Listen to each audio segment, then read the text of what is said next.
Yun mga katips, magandang araw po sa ating lahat. At ngayon mga katips, pag-uusapan naman natin kung bakit nga ba napakalangaw ngayon at season talaga at ano nga bang dapat natin gawin. At i-share ko na rin sa inyo kung bakit nga ba hindi ako nag-alaga ngayon month mga katips. At yun, samahan nyo ako at pag-usapan natin yan mga katips.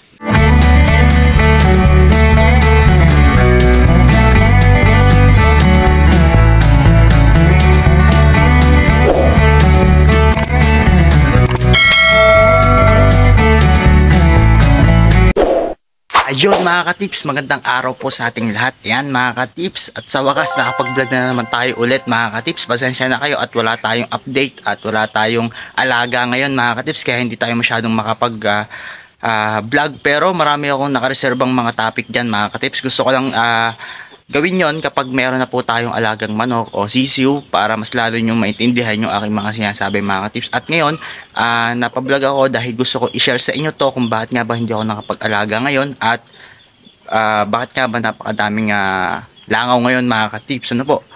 Yan. At hindi na ako tutumpik-tumpik pa mga katips. Tutuloy na natin itong topic na to para mas lalo nyo maintindihan at malinawan kung bakit nga ba ganun mga katips. At yun, dito tayo mga katips sa ating mga kulungan pupunta. Yan, dito tayo pwesto mga katips. Ayan, mga naka-stack na ang ating mga kulungan mga katips.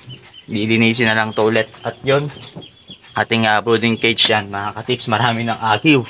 Pero ngayong month kasi mga katips ay hindi muna ako mag-aalaga ngayon. Baka mga September na mga katips na po. Dahil nga po sa ganung problema ngayon na at ayoko naman na mangyari yon mga katips na dumami dito sa atin, no? Baka yung pamagsanhi ng reklamo, no mga katips, kaya iniiwasan ko muna ngayon mga katips. Unang-una kasi ngayon mga katips, ngayong month kasi ngayon ay season ng mga prutas mga katips, tulad ng rambutan, lansones, yan, santol, yan mga katips, avocado, yan, season talaga ngayon ng tagprutas mga katips. At alam nyo naman, ang prutas ay napakatamis mga katips. Ayan po ay gustong gusto ng mga langaw yan mga katips. Kaya ngayong season na to ay talaga nagpabilis silang nakakapagparami mga katips. Ayan. At isa sa mga dahilan din, no po, ang mga langaw kasi ay attractive talaga yan sa mga pagkain. No po, kaya mahalata nyo at kapag maraming tapon na feeds, kunyari feeds, no po, kapag kayo nag-aalaga ng broiler, makikita nyo mga tips, ang dami, no po. Kaya iwasan po natin yung mga ganun mga tips na matapunan ng mga feeds, yan. Kasi ang mga langaw po hindi po yan attractive sa mga dumi o mga ipot mga tips. Sa mga feeds po yan, yung po sila attractive mga katips. Kaya lagi nating panitilihin na linisin yung ating mga paligid mga katips, kasi talagang dudumugin yan ng langaw mga katips. Kaya mahalata nyo din habang kayo naggagayat o nagluluto, no, ay talagang dumadami. Yun po ang dahilan kung bakit marami ngayon ang mga langaw mga katips. At marami naman tayong alternatibong paraan para maiwasan yon mga katips po. Kasi ito, i-share ko sa inyo to mga katips na po. Yung malaking poultry dito sa amin mga katips, ay bilib na bilib po talaga ako doon mga katips. Kasi nung nagpunta ako noon ay talagang mahalata nyo ay walang kalangaw-langaw mga katips. Walang man lang harang na kulambo man lang o mga mga katips pangharang, ay talagang makikita nyo sa ipot ng mga manok nila ay mga tuyo at walang langaw mga katips. Anong mga bang ginagawa nila mga katips? Mayroon po silang sinasaboy sa mga ipot nila na powder na pang anti-langaw at pang ano na rin mga katips, para hindi uuden mga katips. At isa rin sa sekreto nila mga katips, mayroon silang pinapainom na acid na po para matigas yung ipot ng kanilang mga alagang broiler at hindi po lusaw po. At yung mga gamot na po nun, mga ginagamit nila mga katips, ay sa kanila lang yon mga katips, kasi ano po yun malaki yung poultry po yun. Ibig sabihin may sarili silang mga gamot na hindi sineshare sa atin, kumbaga pang kanila lang talaga yon. Kaya hindi po natin alam kung ano po yung gamot na yon. Pero mga katips, nakakabili po ng mga powder na pangsaboy sa mga ipot mga katips, para hindi po uudin or matuyo yung ah, mga ipot at hindi na po dumami yung mga langaw pa mga katips. Yun po yung mga ginagamit nila.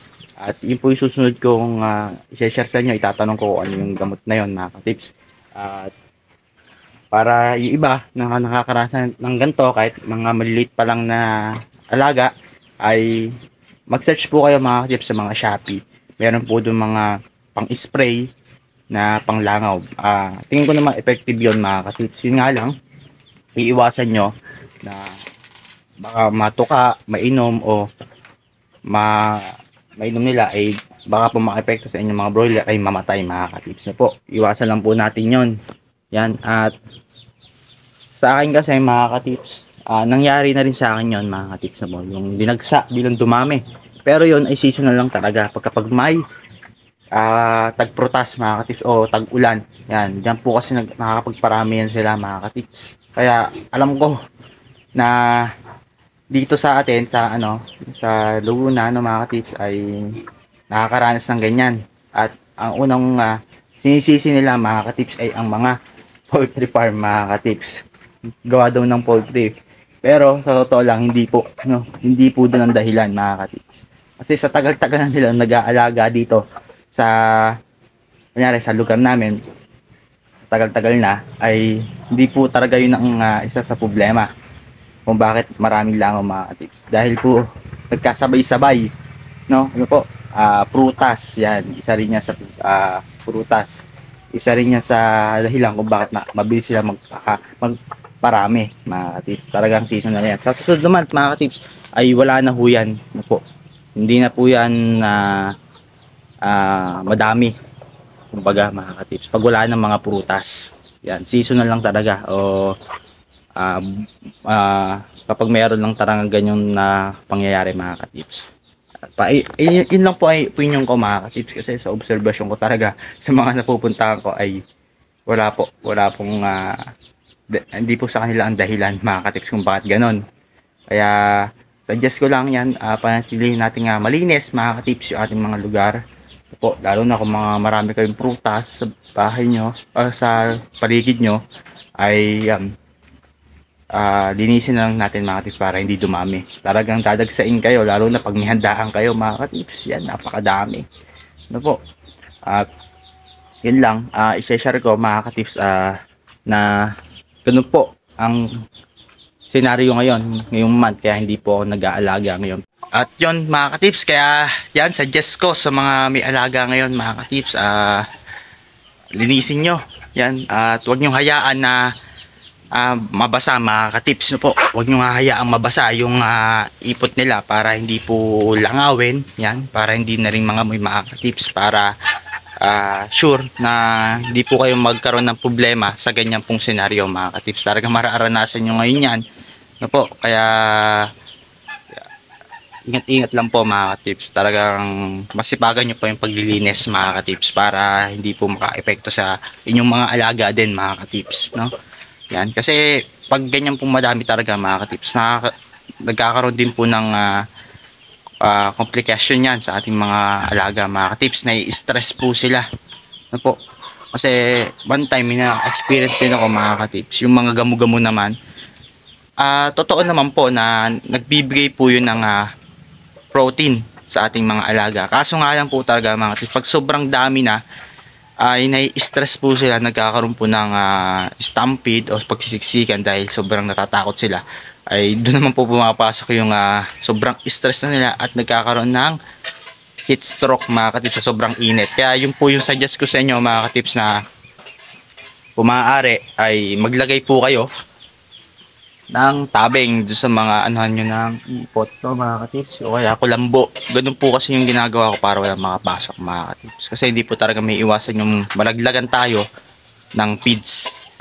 Yun po yung hinahabol ng langaw. Kaya yon mga katips, at sana nakatulong to ating mga senior ngayon mga katips, at naliwanagan kayo sa ating mga senior mga katips. Kaya yon, pagka mayroon kayong gantong senaryo mga katips, gumawa kayo ng paraan kung paano natin maiwasan yan. Nasabi ko naman po mga tips, gumamit kayo ng kulambo, lagay nyo yung paligid, or kaya tanggalin nyo yung mga ipot, linisin nyo, ilagay nyo sa sako mga tips, ganun.